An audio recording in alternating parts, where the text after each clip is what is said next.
selecting the right boar or gilt, Kelvin keeps in mind a few things. One of them is the superiority of the boar's or gilt's genes. This will determine the performance of the piglets when they eventually mature.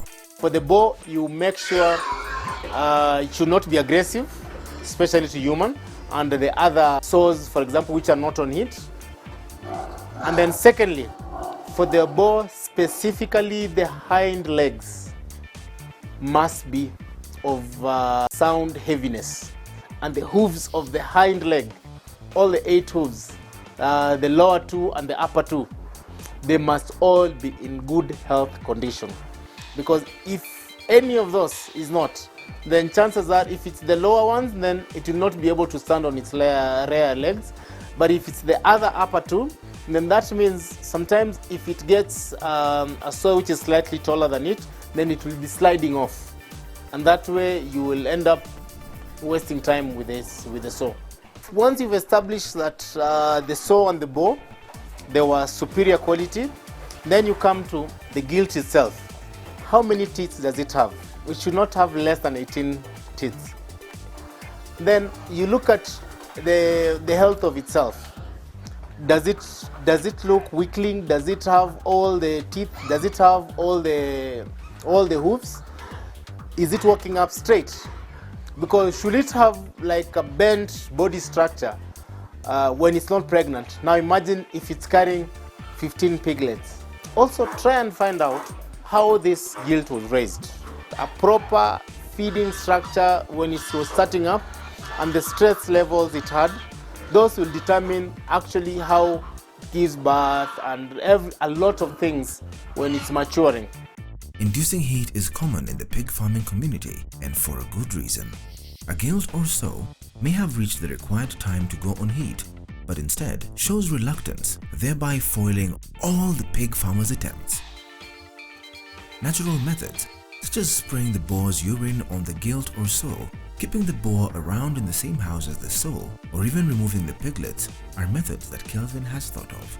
However, he has never taken to actualizing them, except the second method. I always believed when it comes to heat, let it get on heat when it's ready to get on heat.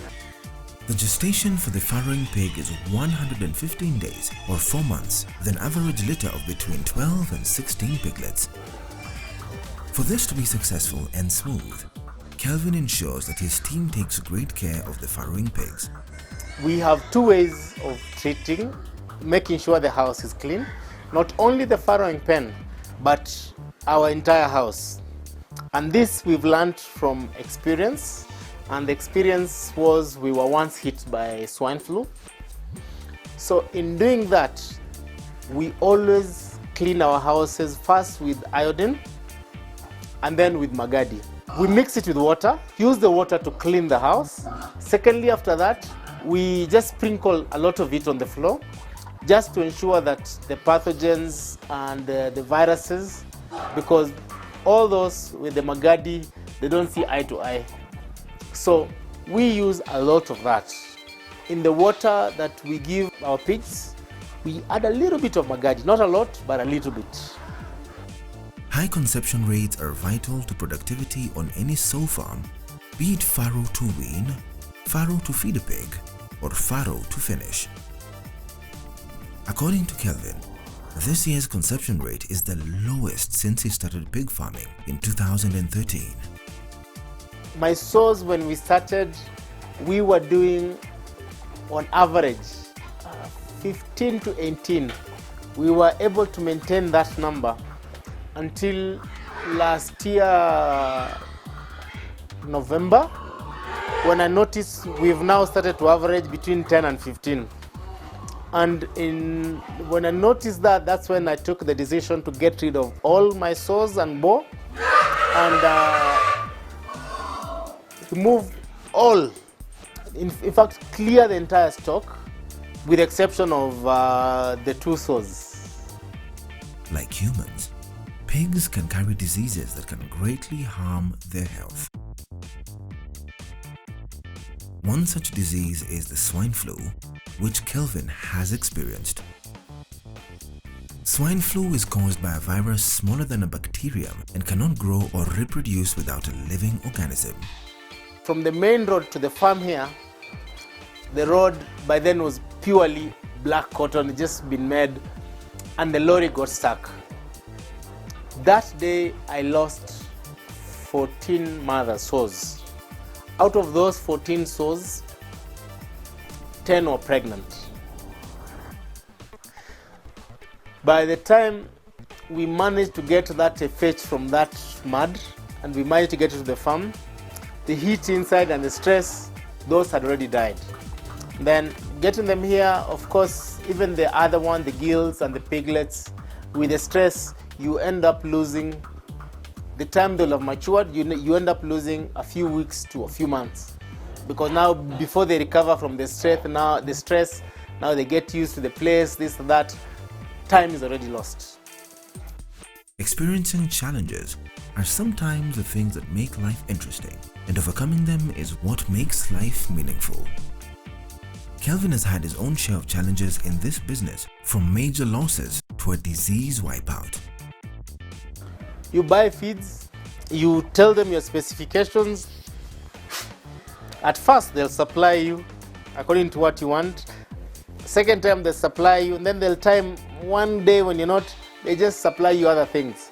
So you come feed your pigs, you're like,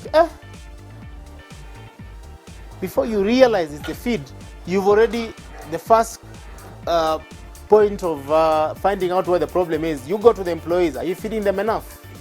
Is everything okay? The feed is here, why are they losing weight? Why are they diarrheaing? That is number one. The other challenge I've had is that there is enough 100% confirmed information on the medical issues, medical problems, and the medicines themselves for dairy farmers. However, us, the pig farmers, there is no much from the authorities themselves. The other thing, the cost of raising these pigs is quite high, because you will get the feed which we are supposed to get subsidized. We don't. The government really doesn't go out of way for us. So it is you, the farmer, and your pigs, or you are on your own. And then the other thing is the market itself is, see for example, dairy farmers. I go back to dairy farmers. You will get the Kenya Dairy Board. It is always ready to improve the cows which are there. The semen, it is readily available. For us, it is Farmer's Choice who is giving us. And remember that Farmer's Choice is more or less like a competitor. So they're really not for the goodwill of us. So you will get, even if you are to improve your own breeds, unless you import, unless you bring in from a specific person you know. One of the most common complaints in the pig industry is the low profit margin costs when it comes to selling pig meat. Kelvin has found innovative ways to find a market for his produce. I decided to be supplying to hotels myself. I supply to almost 5 hotels in the city. If I'm able to slaughter my pig at 6 months and to give me at least dead weight of 65 to 70 kilos, they are more than happy. How much does it cost me to raise the pig?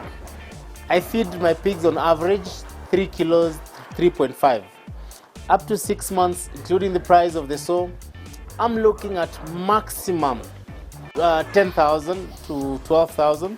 Now labor cost, running cost, this, that, you give that pig 3,000. On the maximum, if I am able to spend 15,000 on that pig and I'm able to sell it at 340 per kg for 70 kilos, do the math. And in a week, I'm able to slaughter 8 to 12 pigs. Vision is one of the most important things to have in life. Kelvin has big vision and audacious goals that he wants to achieve. I am not finished here. I want this to be more or less like a processing center. So I want the pigs to go to the 50 acres. With the 50 acres, I'm able to grow my own maize. I'm able to grow my own wheat, soy and sunflower. Secondly, with there I can keep up to 3,000 pigs. So this and then this here will just be purely a processing center because I'm not able to meet my demand. Apart from the 5 hotels I supply to, Ole Sereni, they were asking me to provide them with the pork ribs. But I said no. Why? Because if I'm to provide them with the pork ribs, the quantities they want, then in a month, I'll have slaughtered all my pigs, including the piglets. However, on the 50 acres, I am guaranteed I should be the largest supplier of pork in Nairobi.